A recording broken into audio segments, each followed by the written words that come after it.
Are your campus tour guides leaving money on the table? Are you leaving those critical moments open to chance? I polled many of my friends who are parents and who have gone through that process of choosing their children's higher education. And when I asked them how much the college tour factored into their decision, I was amazed at how many said that visiting the school was often the deciding factor. Now, when I got into the specifics of their experience, I was surprised at how their love of the school was often a result of the guide that they had.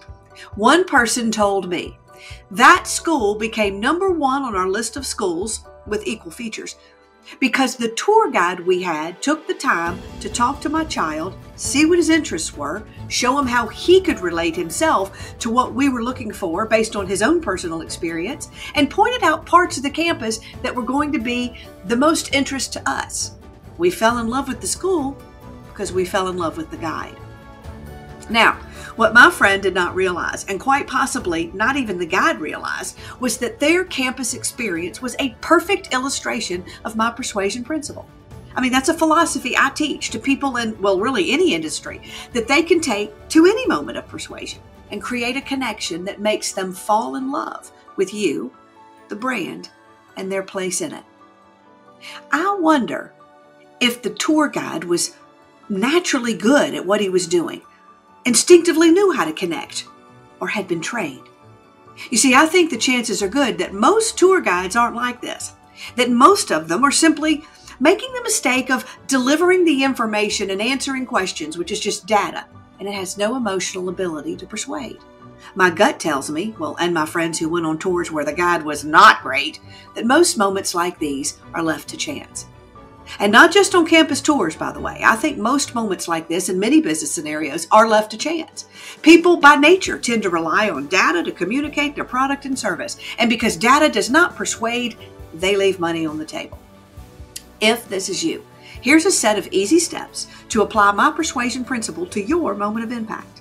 First, understand the power of that moment. If you see your tour as just a way to show them around, well, you need to step back and understand how that guide is an ambassador of the brand and has the ability to help that family decide whether to invest thousands of dollars in you. Acknowledge that if you leave this moment to chance, you're leaving money on the table. That's the first step. 2, understand that every person standing around you is a potential buyer. Your job is not just to serve the student. It's to serve every person who came with that student. Each one is a buyer with different needs. 3, know the needs and emotions of each buyer in your circle, preferably before you get there.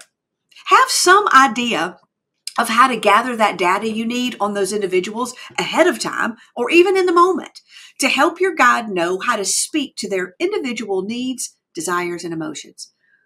You may be asking them what their interests are already, but that's not deep enough. Ask them what they are struggling with to make their decision. Ask them what the perfect experience would look like for them. You don't want to just check the box on the features they want. You want them to tell you the problem or the desire they have, how it's making them feel, and what it would look like to have that perfect experience. Number 4, train your ambassador to tell stories. Each student or staff guide should already have a handful of small experiences to share that relate to the information you've gathered about your buyers. They should each have their own about me story and stories of other student experiences ready to share. And last, number 5, train your ambassador to focus on connection, not just information. Teach your guide to not just focus on what they say, but how they make people feel. Teach them how to not just focus on what the school does, but the problems it solves. Teach them to relate the features of the school to the pains and the desires of the buyer. One easy way, if all else fails, is just to get your buyers talking. Let them know they've been heard.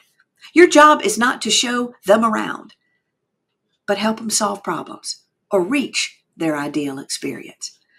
I promise that if your guides do just a fraction of what I have just shared, then that moment will be more powerful than it was. If you want more help creating moments that matter or doing any of the things I just listed above, no matter what your industry, you're in luck. Because that is exactly why I created Story Impact Academy and the Persuasion Principle course that's waiting inside of it. It is the perfect journey to immerse your team into the power of story and connection. Take the course and spend the year with me. That is part of it. Creating story ambassadors for your brand.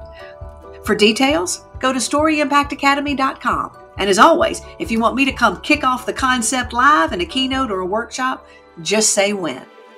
Remember, fall in love with the guide, fall in love with the school.